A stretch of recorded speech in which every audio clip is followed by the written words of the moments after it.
Assalamualaikum warahmatullahi wabarakatuh. Perkenalkan, nama saya Aktina Mani dengan NIM 2101746. Saya dari kelas Pendidikan Agama Islam A5. Baiklah, pada kesempatan ini saya akan menjelaskan sedikit mengenai konsep HAM dalam Islam. Asal mula konsep modern tentang HAM dikaitkan dengan filsafat Stoic Zeno.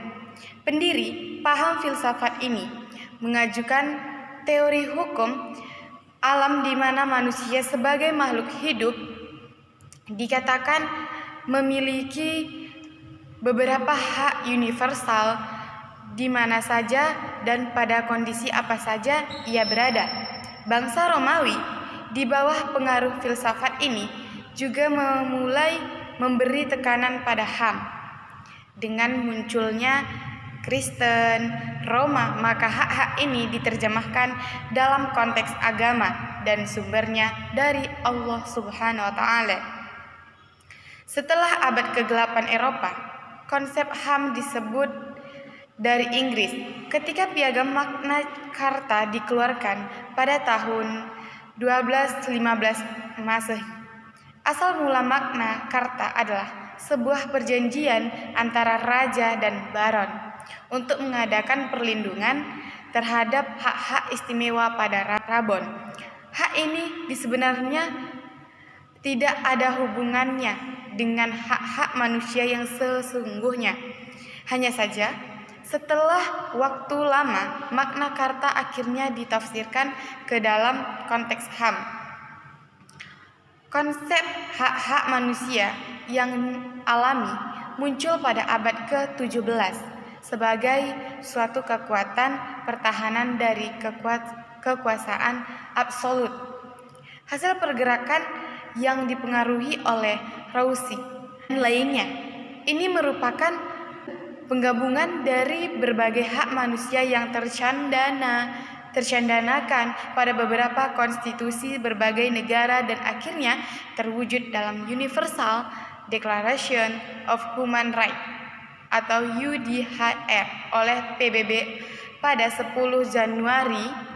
Deklarasi yang terdiri dari 30 pasal ini sebenarnya telah ditetapkan Islam jauh lebih dahulu bagi tiap-tiap insan sebagai umat manusia. Hal ini kemudian diikuti oleh beberapa perjanjian internasional oleh beberapa negara Eropa dan Amerika. Pada aspek yang penting, yaitu pembentukan pengadilan internasional untuk menangani kasus-kasus HAM. Konsep HAM dalam Islam terdapat perbedaan mendasar antara konsep HAM dalam Islam dan HAM dalam konsep Barat sebagaimana yang diterima oleh dunia internasional. HAM dalam Islam didasarkan pada aktivitas manusia sebagai khalifah Allah Subhanahu wa taala di muka bumi. Sementara dunia Barat percaya bahwa pola tingkah laku hanya ditentukan oleh hukum-hukum negara atau sejumlah otoritas. Dalam perspektif Barat, manusia ditempatkan dalam suatu setting di mana hubungannya dengan Allah Subhanahu wa taala sama sekali tidak disebut. Hak asasi manusia dinilai hanya sebagai perolehan alamiah sejak kelahiran. Sementara HAM dalam perspektif Islam dianggap dan diyakini sebagai anugerah dari Allah Subhanahu wa taala. Dan oleh karenanya setiap individu akan merasa bertanggung jawab kepada Allah Subhanahu wa taala. Dengan demikian, penegakan HAM dalam Islam tidak hanya didasarkan kepada aturan-aturan yang bersifat legal atau formal saja, tetapi juga kepada hukum-hukum moral dan akhlakul karimah. Untuk mencegah kemungkinan terjadinya pelanggaran HAM di dalam masyarakat, Islam mempunyai ajaran yang disebut amar ma'ruf nahi mungkar. Islam mengajarkan 3 tahapan dalam menjalankan ajaran tersebut. Yang pertama, melalui tangan kekuasaan. Kedua, melalui lisan atau nasihat. Ketiga, melalui gerak hati nurani, yaitu membenci kemungkaran. Menurut konsep Islam, hak asasi dalam Islam berbeda dengan hak asasi menurut pengertian yang umum dikenal, sebab seluruh hak merupakan kewajiban bagi negara maupun individu yang tidak boleh diabaikan. Rasulullah Shallallahu Alaihi Wasallam pernah bersabda, yang artinya, sesungguhnya darahmu, hartamu, dan kehormatanmu haram atas kamu. Hadis Bukhari. Maka negara bukan saja menahan diri dari menyentuh hak-hak asasi ini, melainkan mempunyai kewajiban memberikan dan menjamin hak-hak ini. Sebagai contoh, negara berkewajiban menjamin perlindungan sosial bagi setiap individu tanpa ada perbedaan jenis kelamin. Tidak juga perbedaan muslim dan non-muslim. Islam tidak hanya menjadikan itu kewajiban negara, melainkan negara diperintahkan untuk berperang demi melindungi hak-hak ini. Dari sinilah kaum muslimin di bawah Abu Bakar memerangi orang-orang yang tidak mau membayar zakat. Negara juga menjamin tidak ada pelanggaran terhadap hak-hak ini dari pihak individu, sebab melalui celah-celah pintu atau melalui lubang tembok atau sejenisnya. Selain membuka pintu, lalu tuan rumah melamar atau memukul hingga mencerai matanya, maka tidak ada hukuman apapun baginya, walaupun ia mampu membayar denda. Jika mencari aib orang dilarang kepada individu, maka dilarang pula kepada negara. Penguasa tidak dibenarkan mencari-cari kesalahan rakyat atau individu masyarakat. Rasulullah Shallallahu Alaihi Wasallam bersabda, yang artinya, apabila pemimpin mencari keraguan di tengah manusia, maka ia telah merusak mereka. Karenanya kami hanya menghukumi apa yang kami lihat secara lahiriah dari amal perbuatan kalian.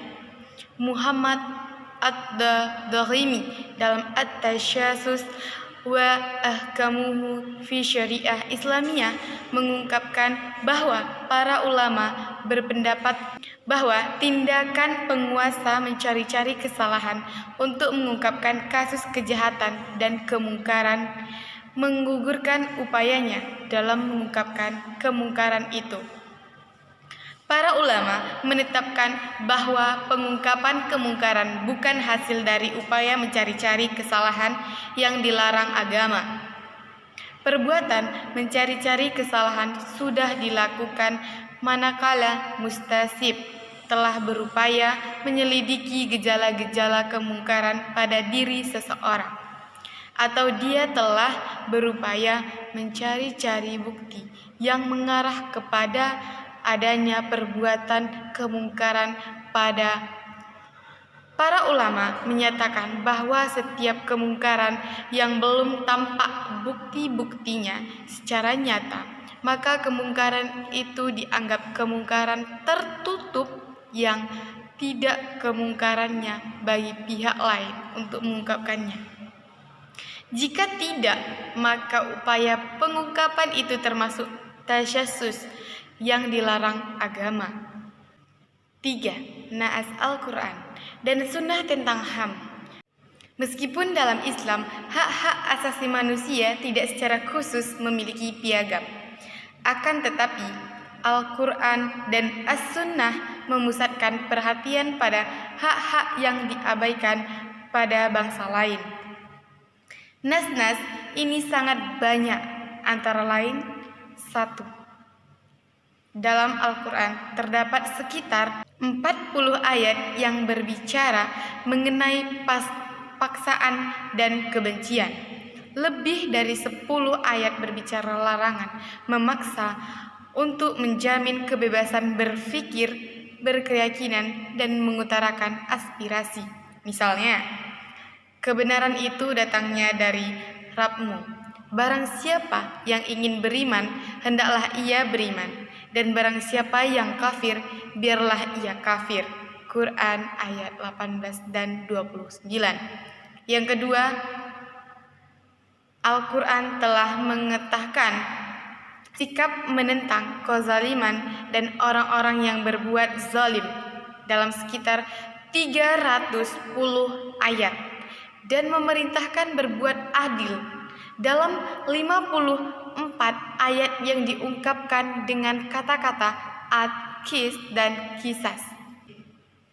Islam berbeda dengan sistem lain dalam hal bahwa hak-hak manusia sebagai hamba Allah Subhanahu wa Ta'ala tidak boleh diserahkan dan bergantungan kepada penguasa dan undang-undangnya, tetapi semua harus mengacu pada hukum Allah Subhanahu wa Ta'ala. Sampai kepada soal sedekah tetap dipandang sebagaimana hal-hal besar lain. Misalnya, Allah Subhanahu wa Ta'ala melarang bersedekah atau berbuat baik dengan hal-hal yang buruk, dan janganlah kamu memilih yang buruk-buruk lalu kamu nafkahkan daripadanya. Quran ayat 2 dan 267. Hak-hak alamiah. Hak-hak alamiah manusia telah diberikan kepada seluruh umat manusia sebagai makhluk yang diciptakan dari unsur yang sama dan dari sumber yang sama pula. Lihat Quran surah 3 ayat 1 dan Quran surah 3 ayat 195. Hak hidup. Allah menjamin kehidupan di antaranya dengan melarang pembunuhan dan mengikisah pembunuhan. Lihat Quran surah 5 ayat 32 dan Quran surah 2 ayat 179. Bahkan hak mayit pun dijaga oleh Allah Subhanahu wa Ta'ala. Misalnya hadis Nabi yang artinya, apabila seseorang mengkafani mayit saudaranya, hendaklah ia mengkafani dengan baik. Atau janganlah kamu mencaci maki orang yang sudah mati, sebab mereka telah melewati apa yang mereka kerjakan. Keduanya hadis Bukhari. Hak kebebasan beragama dan kebebasan pribadi. Kebebasan pribadi adalah hak paling asasi bagi manusia, dan kebebasan paling suci adalah kebebasan beragama dan menjalankan agamanya selama tidak mengganggu hak-hak orang lain. Firman Allah Subhanahu wa Ta'ala yang artinya, dan seandainya Tuhanmu menghendaki, tentulah beriman orang di muka bumi seluruhnya. Apakah kamu memaksa manusia supaya mereka menjadi orang beriman semuanya? Quran surah 10 ayat 99. Untuk menjamin kebebasan kelompok masyarakat dan antara negara, Allah Subhanahu wa Ta'ala memerintahkan memerangi kelompok yang berbuat aniaya terhadap kelompok lain. Quran surah 49 ayat 9. Begitu pula hak beribadah kalangan non-muslim. Khalifah Abu Bakar menasehati Yazid ketika akan memimpin pasukan, kamu akan menemukan kaum yang mempunyai keyakinan bahwa mereka tenggelam dalam kesendirian beribadah kepada Allah Subhanahu wa Ta'ala di biara-biara. Maka berikanlah mereka Khalid bin Walid melakukan kesepakatan dengan penduduk Hirah untuk tidak mengganggu tempat peribadahan atau gereja dan sinagog mereka, serta tidak melarang upacara-upacaranya. Kerukunan hidup beragama bagi golongan minoritas diatur prinsip umum. Ayat ini menjelaskan yang artinya tidak ada paksaan dalam beragama. Quran surah 2 ayat 256. Sedangkan dalam masalah sipil dan kehidupan pribadi atau ahwal syakhsiyah, bagi mereka diatur syariat Islam dengan syarat mereka bersedia menerimanya sebagai undang-undang firman Allah, yang artinya apabila mereka atau orang Yahudi datang kepadamu meminta keputusan, berilah putusan antara mereka atau berilah mereka. Jika engkau biarkan mereka, maka tidak akan mendatangkan mudharat bagimu. Jika engkau menjatuhkan putusan hukum, hendaklah engkau putuskan dengan adil. Sesungguhnya hanya Allah yang mengasihi orang-orang yang adil. Quran surah 5 ayat 42. Jika mereka tidak mengikuti aturan hukum yang berlaku di negara Islam, maka mereka boleh mengikuti aturan agamanya selama mereka berpegang pada ajaran yang asli. Firman Allah Subhanahu wa taala yang artinya, dan bagaimana mereka mengangkat kamu sebagai hakim, sedangkan ada pada mereka Taurat yang di dalamnya